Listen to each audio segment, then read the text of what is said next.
Today we are going to talk about two fundamental data types called float and double. Our outline of this lecture would be to study float, double, long double, their sizes and the difference between them. We are also going to have a brief introduction to fixed and floating point. We will also see some coding examples to help illustrate the concept of float, double and long double. Let's understand what float, double, long double is used for. Like int data type is used to represent integer, char data type is used to represent characters. Similarly, float, double and long double are used in representing fractional or real numbers. For example, 3.14, 0.678, minus 3276.789, 0.000000999999, etc. etc. These different data types are of different sizes as well. In my system, float takes 4 bytes of space, double takes 8 bytes of memory space, and long double takes 12 bytes of memory space. Size of these data types totally depend on the system that we are working on. For example, it is possible that size of these data types are same in your PC, or maybe any two of them are same, or maybe all of them are different as in my computer. There are several ways to represent fractional numbers, or you can say real numbers on computer. And one of the most common representation in modern computers is IEEE 754 floating point representation. Float data type follows IEEE 754 single precision floating point number representation. Double follows IEEE 754 double precision floating point representation. And long double follows extended precision floating point. We have two different representations for fractional numbers. One is fixed point representation and the other one is floating point representation. Let's see what do we mean by fixed and floating points. Why floating point is used in modern computers and fixed point isn't. What is the difference between fixed and floating point? Fixed point representation is a natural representation of which we the human beings are familiar with. We follow the same principle when we write fractional numbers, like for example, minus 3.33 by fixing the decimal point between 3 and 33. Let's say, suppose we are available with 4 places to enter the fractional numbers. Suppose first place is fixed for sign, second place is fixed for integer, and the last 2 places are fixed for fraction part. The minimum value possible with such a representation would be minus 9.99, and the maximum value that would be possible is plus 9.99, isn't it? You can represent any real number between minus 9.99 to plus 9.99, but up to 2 decimal places after the decimal point. This means you won't be able to represent numbers like minus 7.9765 or 0.00067 or 99.99999 and so on. You can, but you have to truncate some digits at the end. Means, if you want to represent minus 7.9765, then you would only be able to represent minus 7.97. 65 is truncated and removed. This is called reducing the precision. Floating point representation, on the other hand, is quite unnatural way of representing real numbers. It requires formula to represent real numbers. For example, suppose again we have only 4 places to enter the digits. First place is fixed for sign, next 2 places are fixed for exponent, and the last place is fixed for mantissa, or you can say significant. Now the formula to represent real numbers would be 0.m into base to the power of exponent. Here base is 10. Because in our example we are representing the decimal numbers, therefore the base needs to be 10. Exponent is plus 9. The first place of the exponent is fixed for sign and the next place for the integer. M represents the mantissa part. Here in our example this is 9. If you want to represent the minimum value, then this is minus 0.9 into 10 to the power plus 9. Here 9 is our mantissa, plus 9 represents the exponent, and this negative sign is this sign over here. And the maximum value would be plus 0.9 into 10 to the power of plus 9. As you can see here, there is a huge difference between fixed point and floating point. Fixed point would be able to represent very least range of fractional values, while on the other hand, floating point representation using equal number of places would be able to represent much larger range of values. Isn't that so? Here you can shift the decimal point and thus allowing more numbers to be represented easily. That is why it is called floating point, because the decimal point is not fixed. For example, instead of 0.9, if you want to represent 9.0, you would be able to do that by reducing the exponent to 1 and make it plus 8. Minus 0.9 into 10 raised to the power plus 9 is very small value as compared to minus 9.99. And plus 0.9 into 10 raised to the power plus 9 is very large value as compared to plus 9.99. This is the reason why floating point is preferred over fixed point. This is the brief introduction to fixed and floating points. This topic is the part of computer organization and architecture, and explaining any further details regarding this topic is out of the scope of this lecture. Let's see why 3 different data types we have. Is it not sufficient to have only one data type like integer and character? What is the need of having 3 different data types? Let's not talk much about this and let the code speaks it out.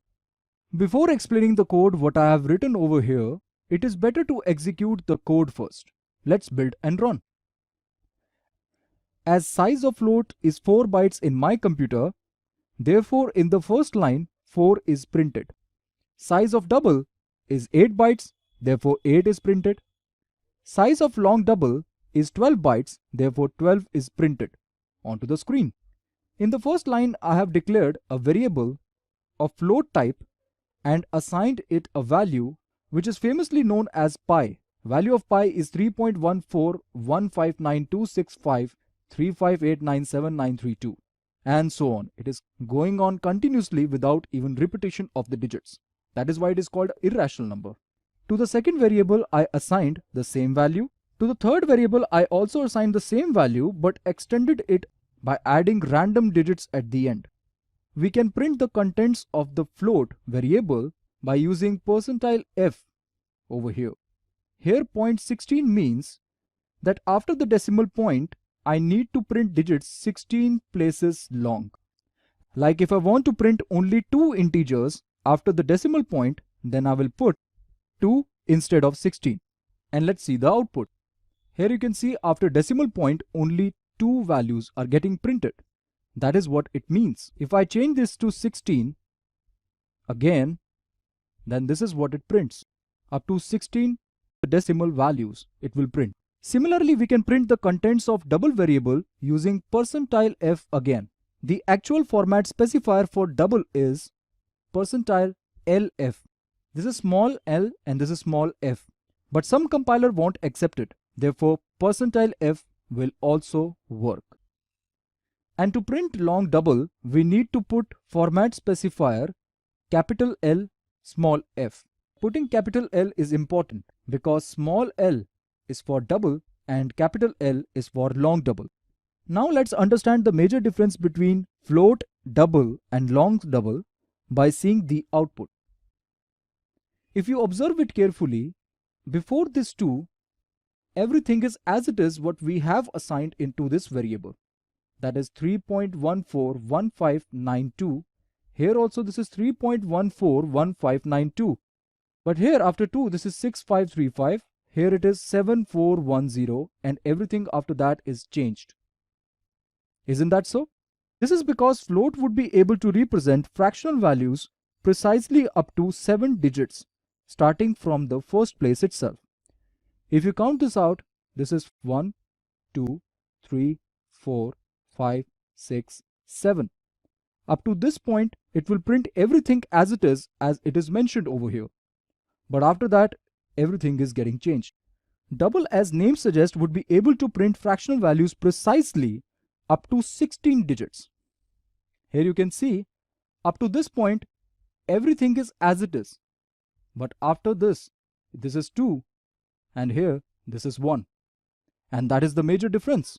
And long double up to 19 digits. Up to this point there are 17 digits. After that this is 18, 19. Up to this point everything is printed correctly, but after that everything is changed. As you can see over here, there is 456 and here it is 359. Of course, the precision depends on the size of these data types. Therefore, if you want less precision, then you can use float, or if you want more accurate fractional numbers, then you can use double or long double. Many scientific applications are sensitive to precision. Therefore, they will use double or long double. Some applications require precision up to 2, 3 or 4 decimal places. Then using float would be a better choice. That will save you a lot of space. Now one more thing that I would like to talk about. Again, I will run the code first and then go step by step. Here I have divided 4 with 9. As you know this thing, that when 4 is divided by 9, you get 0.44 as the answer. Isn't that so? We know the result of this expression is stored inside this variable. Therefore, when we try to print it, we would get our result. But here in this case, 4 divided by 9 gives me the result as 0. This is because here we are performing division between two integers and storing the result in an integer variable. And if we try to print this value, it will truncate the rest of the part after the decimal point, because integers won't be able to represent the fractional numbers, and whatever is there after the decimal point is simply truncated. Due to this reason, we won't be able to represent 0.44, as 44 is simply truncated after the decimal point. Now suppose I store the result into this float variable and try to print it. Maybe this time I'll get the right answer, but here as you can see, I will again get a wrong answer. It is 0.00 instead of 0.44. The reason behind that is, here we are performing the division between two integer values. Therefore, again, the result is getting truncated.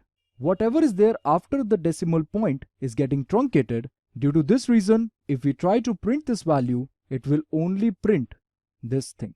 44 is totally lost. Because of this point 2, we would be able to print up to 2 decimal points, but because there is nothing there inside that, therefore it will just print 0, 0. Now the only change that we need to make in order to get the correct answer is changing these integer values to fractional values. That is, by making them 4.0 and 9.0. Placing 0.0 after 4 and 9 make these integer values double values. By default, they are double constants. And if you want to make them float, then you just have to place f at the suffix. If you try to print this value, then it will get your desired result, which is 0.44. Okay friends, this is it for now. See you in the next lecture. Bye bye.